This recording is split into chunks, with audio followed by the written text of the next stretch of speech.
పడదు అతనికి. కొలికిపూడి గారికి బాగా తెలుసు ఆ విషయం. ఎగ్జాక్ట్లీ. ఇప్పుడు ఇందాక కొలిపూడి శ్రీనివాసరావు గారు ఎమ్మెల్యే గారు మాట్లాడిన దాంతో నేను పూర్తిగా ఏకీభవిస్తున్నానండి. అలాగే జీవి రెడ్డి గారు గతంలో మాట చెప్పారు.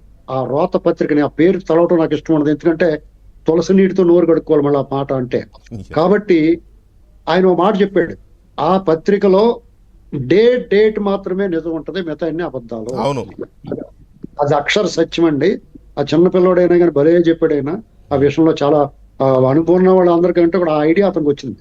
నెక్స్ట్ ఇంకేంటంటే అందులో వాళ్ళు కుట్ర తెగిపోతే ఏం జరుగుతుంది అన్న డెఫినెట్ గా కుట్ర చేస్తున్నట్టే అనుమానం.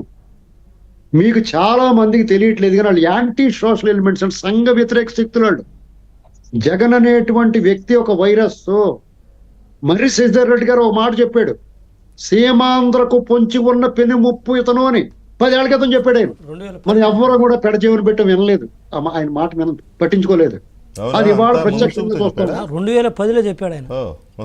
మనం ప్రత్యక్షంగా చూస్తా ఉన్నామండి. ఇవాళ అతని పరిస్థితి ఏంటి? అతను విశ్వరూపం చూపిస్తున్నాడు, వికృత రూపం చూపిస్తున్నాడు. ఇందులో వాళ్ళు బతుకంతా కుట్ర. అతను రాజకీయం, అతను మోడే సాపరాన్ని మొత్తం కుట్ర మీద నడుస్తూ ఉంటది. కుట్ర అనేటువంటిది అతనికి అభ్యాసం. అతను కోడికత్తి డ్రామా ఎత్తుకున్నా, వాళ్ళ బాబాయ్ మర్డర్ కేసు చూసుకున్నా, లేకపోతే గులకరాయికి డ్రామా చేసినా, ఏం చేసినా అతను అక్కడ గతంలో రైలు తగలబెట్టి కన్వీనియంట్ గా బయటపడిపోయారు అందులోంచి వాళ్ళు. ఏం చేసినా కుట్రే.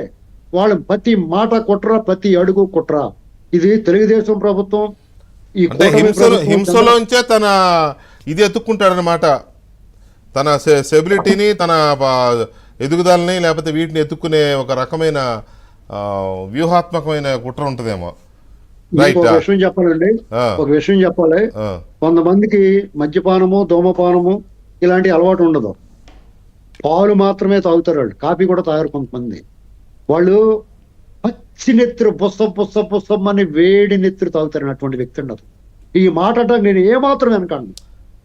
దండుపాలెం సినిమాలో ఉంటది కదా సీను, పెడతాడు సౌండ్ బాగుంటుందని. వీళ్ళ క్రూరత్వంలో దండుపాలెం బ్యాచ్, దోపిడీలో చెడ్డీ గ్యాంగ్ అండి, ఏ అనుమానం లేదు. రైట్ శ్రీనివాసరావు, ఒక్క నిమిషం. నాగభూషణ్ గారు, చంద్రబాబు నాయుడు గారు చాలా పెద్ద ఎత్తున అనుమానాలు వ్యక్తం చేస్తున్నారు.